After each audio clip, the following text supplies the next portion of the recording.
jamani, bwana mdogo si huyu hapa. Mama Kishundu, haya mwanao huyu hapa. Inabidi hapa tupate maelezo kuwa imekuweje kijana wetu huyu siku ya 3 hii yupo hapa kwa mzee Nyampua.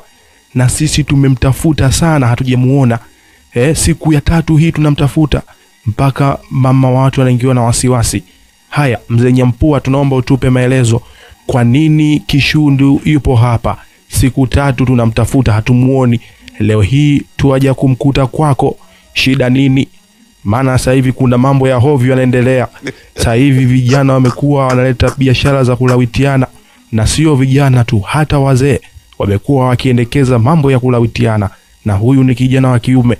Leo hii tunamkuta kwako hapa siku 3 mzee, tuambie isije ikawa unaleta michezo michafu bwana mzee wewe. Weye bwana mdogo, shika adabu yako weye, acha kuongea upuuzi mbele yangu hapa. Kwanza nikwambie tena kwa mara nyingine, shika adabu yako. Shika adabu yako kabisa. Sasa sikia. Siku ya kwanza ulikuja hapa nyumbani kwangu kama mshenga. Nilikutoa baru ni kwa sababu ya kauli zako za kikunyangisi. Sasa naona leo unaamsha tena hilo bakuli lako ndugu yangu, kuanza kuleta ufilangoto ndani ya nyumba yangu. Sasa nikwambie, ufilangoto wako ndani ya nyumba yangu, hebu uwe na heshima pindi uwapo kwenye mji wangu. Mmekuja kwenye mji wa watu, sasa mnatakiwa mfuate mji unavyokuwa na masharti yake. Sitaki kusikia ufyodogi ukiongelewa hapa mbele yangu. Sitaki kusikia ufilangoto wa aina yeyote ukizungumzwa hapa katika mji wangu. Mkileta ufilangoto mtajikuta mnaenda kunyea debe sero. Mlishawahi kunyea debe? Basi kama hamjawahi kunyea debe, hii itakuwa mara yenu ya kwanza kwenda kunyea debe sero. Mimi mtaa huu naogopewa. Mimi nina mkanda wa jeshi. Mimi nimepigana vita nyingi. Mimi ndio nimemtoa Idi Amini dada kipindi anatusumbua hapa katika mipaka yetu ya nchi. Kwa hiyo mkileta ufilangoto, mkileta ukulanina, hatoki mtu hapa. Shema mzee, ujue Shamtemu na kuona kadiri ya shana watu mzee. Ujue sio kila mtu ambaye unamuona mzee wa kumchukulia poa. Mzee Shamtemu, kauli zako zinakuwa hazina adabu. Mzee, watu wamekuja, inabidi ushikilize wamekuja kuzungumza nini.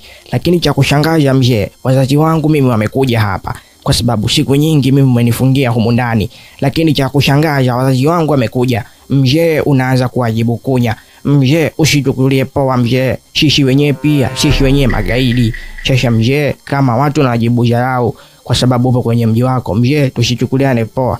Hata kama wewe ulikuwa umepigana vita Idi Amini mzee, hata kama una mkanda wa jeshi, lakini mzee sio kama hivyo unaanza kutuchukulia poa mzee. Hizo mambo sio. Unatakiwa uwe na adabu mzee. Wageni wamekuja uwashikilize. Mimi siku ya kwanza nimekuja mzee, ukaniwekea ndani, ukanifungia ndani kwako siku 3 nzima mpaka mama yangu anakuwa na wasiwasi. Yote kwa sababu yako mzee. Mzee bwana, acha kufanya mambo yako mzee. Lakini mume wangu, jamani, unachofanya sio vizuri. Kwa nini lakini hivyo? Wageni wamekuja, unajua kwanza nyumba kupata wageni ni baraka kubwa baba Kinembe. Ilitakiwa uwapokee kwa bashasha kubwa wageni wanavyokuja kwenye nyumba yetu. Wanakuja na baraka. Lakini nashangaa wewe Shunu wangu, sijui ukoje jamani. Unanichosha kwa kweli. Hebu nipishe nawe, funga hicho kikombe chako. Sula kama kiboko.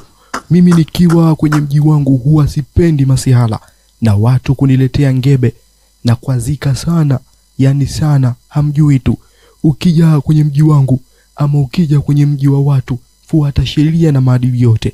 Mwisho wa siku mtakuja mpakatwe kobe nyie. Mzee, sasa huko ndo tunakwenda kukoseana sasa adabu. Sasa mzee, naona kabisa unavuka mipaka. Labda kama kupakatwa huko kwa kweli, labda upakatwe wewe bwana mwenyewe, lakini sio sisi kupakatwa. Tuwe tunaheshimiana kwa kweli mzee wangu. Mimi mwenyewe sikubali mzee. Mimi sikubali kupakatwa. Kama kupakatwa mzee unapakata mwenyewe.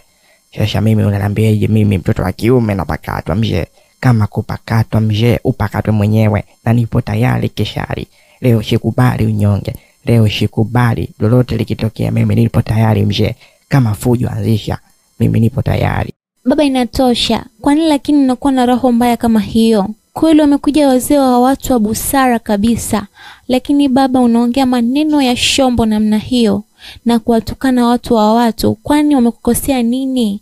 Kwa nini kila siku baba wewe umekuwa ni mtu wa maneno mpaka unaacha mtaa mzima wanakuzungumzia vibaya baba yangu? Weye mtoto, sasa naona unaanza kunipanda kichwani. Naona sasa adabu yako inakushuka. Hebu funga hicho kichujio chako, maana ukileta za kuleta nitamwaga razi hapa. Mimi ndiyo baba yako, na mimi ndiyo mwenye huu mji, na mimi ndiyo nakuwa na maamuzi ya mwisho, na sipendi kuletewa ufyodogi na ukulanina mbele ya mji wangu. Yani mie kitu kinachoitwa ukulanina katika mji wangu huwa sipendi na huwa sifagili. Ukitibua maji hapa utaona maji yatakavyotibuka. Yani mimi kwenye mji wangu sitaki kabisa masuala ya ukulanina. Au mnabisha niwafukuze humu ndani kwangu? Nauliza, mnabisha niwafukuze humu ndani kwangu? Maana sasa naona mnataka kunipanda kichwani. Nauliza, nyie vikalagosi, mnataka niwafukuze humu nyumbani kwangu? Hamtaki kujibu. Nauliza tena kwa mara ya 3. Nyie vijungulue, mnataka niwafukuze humu ndani? Lakini baba Kinembe siku zote anasemaga utu uzima dawa. Sisi tumekuja hapa, utakiwa tusikilize kwanza. Uone nini ambacho tumekijia hapa baba.